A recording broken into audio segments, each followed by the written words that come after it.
Good evening बच्चों। आज हम हिंदी रीडर में आप लोग खोलिए चैप्टर 14 जिन खोजा तिन पाइयाँ। आज हम हिंदी रीडर का चैप्टर 14 पढ़ेंगे। आप लोग खोलिए पेज नंबर 116। ठीक है। जिन खोजा तिन पाइयाँ। आप जिस चीज़ को खोजते हैं या पाना चाहते हैं आपको मिल जाती हैं। कैसे मिल जाती है? कभी कभी परिस्थितियों वश और कभी कभी आपकी मेहनत सबसे ज़्यादा ज़रूरी है, लेकिन कभी कभी परिस्थितियाँ ऐसी बन जाती हैं जिनसे आपको जिन चीज़ों को आप पाना चाहते हैं आपको मिल जाती हैं। कभी कभार कुछ बुरी परिस्थितियाँ आती हैं, आप उसको हासिल नहीं कर पाते हैं, लेकिन एकाएक समय बदलता है, एकाएक परिस्थितियाँ अनुकूल बन जाती हैं और आप अपनी मनपसंद चीज़ को पा लेते हैं। इस कहानी में आपका ये जो चैप्टर है इसमें इसी के बारे में बताया गया है। मैं आप लोगों को 2 पार्ट में इसको पढ़ाऊंगी। एक पार्ट, फर्स्ट पार्ट पहले मैं पढ़ाती हूँ, फिर क्योंकि कहानी आपकी बड़ी है इसे 2 हिस्से में बांटकर हम लोग पढ़ेंगे। ठीक है, चलिए।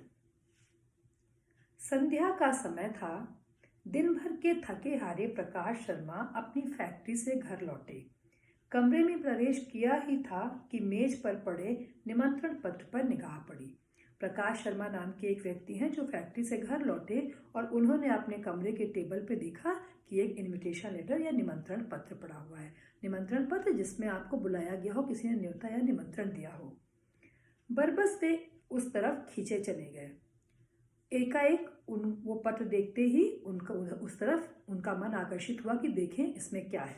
संध्या मतलब शाम। शाम के समय ड्यूटी से लोग वापस आते हैं, तो वैसे ही शाम के समय वे वापस लौटे तब उन्होंने टेबल पे एक निमंत्रण पत्र देखा और उत्सुकतावश वे उसको देखने लगे। लिफाफा खोलकर देखा तो आश्चर्य मिश्रित प्रसन्नता उनके चेहरे पर छा गई। जैसे ही उन्होंने उस एनवेलप को देखा, लिफाफे को देखा, वो बड़े खुशी से आश्चर्य हुआ उनको। उनके मुख पे आश्चर्य से मिली जुली प्रतिक्रिया उनके फेस पर, उनके मुख पर हुई। मणि का निमंत्रण पत्र है। मणि नाम है किसी व्यक्ति का नाम है। उसने उन्हें इनविटेशन लेटर भेजा है। वो देख रहे हैं कि अरे ये तो मणि का निमंत्रण पत्र है। उसने नर्सिंग होम खोला है और उद्घाटन पर बुलाया है। उसने इनोवेशन किया है, करने वाला है वो नर्सिंग होम का। नर्सिंग होम मतलब हॉस्पिटल जो खुलते हैं, छोटे नर्सिंग होम खुले होते हैं जहाँ डॉक्टर्स बैठते हैं और पेशेंट का ट्रीटमेंट करते हैं, नर्सिंग होम उसको ही बोला गया है। तो उसके उद्घाटन यानी इनोवेशन पे बुलाया है, उसने उन्हें इनवाइट किया है। लिफाफे पर प्रेषक के स्थान पर लिखा था डॉक्टर मणि चौधरी। प्रेषक मतलब भेजने वाला, जिसने लेटर भेजा है, जिसने भेजा है उसका नाम से बोलते हैं प्रेषक। तो प्रेषक के स्थान पर क्या लिखा है? डॉक्टर मणि चौधरी। जो व्यक्ति मणि है वो डॉक्टर है, उसने इन्हें इनवाइट किया है। मणि, वही मणि। उन्हें विश्वास नहीं हो रहा था कि मणि डॉक्टर बन गया है और अपना नर्सिंग होम खोल रहा है। वे बार बार निमंत्रण पत्र पढ़ने लगे। विचारों में खोए प्रकाश कुर्सी पर बैठ गए। मन में अतीत के बंद दरवाजों को खोलने लगे। कैसे भूल सकते थे उस लड़के को जिसने अपनी जान की बाजी लगाकर उनके प्राण बचाए थे। वो पुरानी बातों को, अतीत मतलब जो बीत चुका है, उसके बारे में सोचने लगे कि कैसे हुआ था कि उन्होंने इसी मणि नाम के बच्चे ने, वो भले ये भी बच्चे थे और वो भी कहानी में आगे आपको पता लगेगा कैसे उसने उनकी जान बचाई थी। तो अतीत मतलब क्या होता है? पुराना या बीता हुआ, जो बीत गया, बीता हुआ। तो जो अतीत को मतलब बीता हुआ जो समय होता है उसे बोलते हैं अतीत, बीता हुआ समय। तो वो उन्हें अपना पुराना बीता हुआ समय याद आ रहा था जब उसने उनकी जान बचाई थी। ठीक है, अब उसके आगे पढ़ती हूँ मैं। उन्हें याद आया कि वर्षा की पहली फुहारें धरती पर पड़ते ही वातावरण मिट्टी की सौंधी सौंधी महक से भर गया था। वो पुरानी बातें याद कर रहे हैं कि जिस दिन उसने उनकी जान बचाई थी उस दिन क्या था और कैसे क्या हुआ था, इसके बारे में वो सोचने लगे।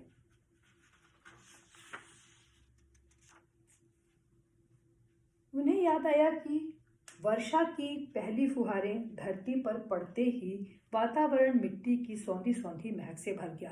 जब वर्षा की पहली बारिश की बूंदें पड़ती हैं तो आप देखिए गर्मी के बाद जब पानी पड़ता है तो बहुत अच्छी सौंधी सी खुशबू आती है, उसी को बोलते हैं मिट्टी की सौंधी सौंधी महक। जब बहुत दिनों के बाद बारिश हो और मिट्टी सूखी हुई हो ना, तो उसके ऊपर जब पानी की पहली बार बारिश की बूंदें पड़ती हैं तब उससे जो खुशबू आती है उसी को बोलते हैं मिट्टी की सौंधी सौंधी खुशबू। बहुत अलग सी महक घर में, बाहर अगर बारिश हो देखिए आप, घर में रहिए आपको मिट्टी की खुशबू आएगी। बादल छाए हुए थे, वर्षा रुक गई थी, किंतु मटमैला पानी अभी भी गलियों में बह रहा था। बच्चे पानी में खेल रहे थे, गीली मिट्टी से घरौंदे थप रहे थे। जो गीली मिट्टी से बच्चे घर बनाते हैं उसी को लिखा है घरौंदे थप रहे थे। थापना, हाथ से जो मिट्टी को पीट के सब बनाते हैं ना उसको बोलते हैं थापना। तो घरौंदे थप रहे थे मतलब बच्चे खेल खेल में मिट्टी से घर बना रहे थे। प्रकाश और रानी ने पिताजी से घूमने की जिद की। रानी कौन है? प्रकाश की बहन है। मना करने पर भी जब बच्चे नहीं माने तो शर्मा जी अनमने मन से बच्चों को साथ ले तालाब की ओर चले गए। गांव में घूमने की तो कोई खास जगह भी नहीं थी, बस मात्र एक तालाब था। तालाब की पाल पर बड़े बड़े वट वृक्ष इसकी पुरातनता की गवाही देते थे। तालाब के किनारे क्या था? बड़े बड़े वट के वृक्ष। वट मतलब होता है बरगद।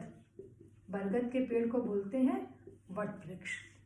तो बरगद के इसके पुराने जो पुराने पेड़ थे उनको देखकर लग रहा था कि यह तालाब भी बहुत पुराना है। इस गांव में बरगद का पेड़ बहुत पुराना था तो उससे अंदाजा लगाया जाता था कि यह तालाब बहुत पुराना है। एक मंदिर था, पास ही बड़ा सा चबूतरा बना था। वे वहीं बैठ गए। प्रकाश और रानी बहते पानी से खेलने लगे। अचानक प्रकाश का पांव फिसल गया और वह तालाब में गिर गया। ये जो प्रकाश शर्मा है ये अपने बचपन की बात याद कर रहे हैं कि अपने पिताजी के साथ गांव गए थे घूमने तो क्या हुआ था उनके साथ। शर्मा जी ने जब यह देखा तो वे जोर जोर से चिल्लाने लगे। उनकी आवाज सुनकर पास ही बकरियां चराने वाला मणि दौड़ा आया। एक बच्चा जो बकरियां चराने आया हुआ था उसने जब आवाज सुनी तो वह दौड़ते हुए आ गया। उसने प्रकाश को डूबते देखा। प्रकाश का पैर फिसल गया, वो तालाब में गिर गया। तो शर्मा जी घबराहट में चिल्लाने लगे तो उनकी आवाज़ सुनकर बकरी चराने वाला एक बच्चा आया और उसने देखा कि प्रकाश तो पानी में डूब रहा है। वह तुरंत तालाब में छलांग लगा गया। उसने तुरंत तालाब में छलांग लगा दी मतलब कूद गया तालाब में। पहले तो वह भी पानी में डूबता सा लगा, परंतु दूसरे ही पल वह पानी में तैरता हुआ प्रकाश को खींचता हुआ नजर आया। हाफता हुआ मणि प्रकाश को किनारे खींच लाया। वो कूद के गया और तैरते हुए उसके पास पहुंचा, उसको पकड़कर बाहर ले आया। शर्मा जी का तो कलेजा मुंह को आ गया था। कलेजा मुंह पर आना मतलब घबरा जाना, एकदम परेशान हो गए थे कि क्या होने वाला है। तो कलेजा मुंह पर आ जाना, उसके यहाँ पर इस मुहावरे का प्रयोग किया गया है, कलेजा मुंह पर आ जाना। उन्होंने सहारा देकर दोनों को संभाला। जब वो किनारे पे लेके आ गया तो उन्होंने दोनों को सहारा देकर संभाला, प्रकाश को भी और जो बचा कर लाया था, मणि नाम का बच्चा उनको बचा कर लाया था, उसको भी उन्होंने संभाला।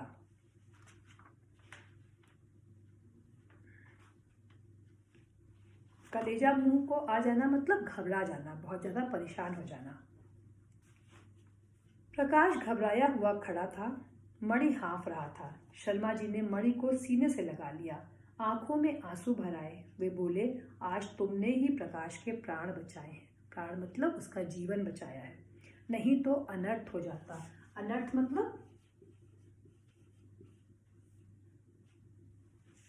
मतलब कुछ ऐसा अनिष्ट हो जाता, अनर्थ हो जाता। ठीक है। मणि ने शिष्टता से कहा, मुझे तैरना आता था। जब भी बकरियां चराने आता हूँ मैं इस तालाब में खूब तैरता हूँ। जैसे ही आपकी चीख सुनी मैं अपने आप को रोक नहीं पाया। उसने बोला कि मैं हमेशा यहाँ पर आता था बकरियां चराने के लिए, लेकिन जैसे ही मैंने आपकी आवाज़ सुनी तो मुझे लगा कि यहाँ कुछ ऐसा हो रहा है। मैं दौड़ते हुए आया, मैं अपने को रोक नहीं पाया आपकी चीख सुनकर। ठीक है। अनर्थ मतलब विपत्ति या बुरा समय।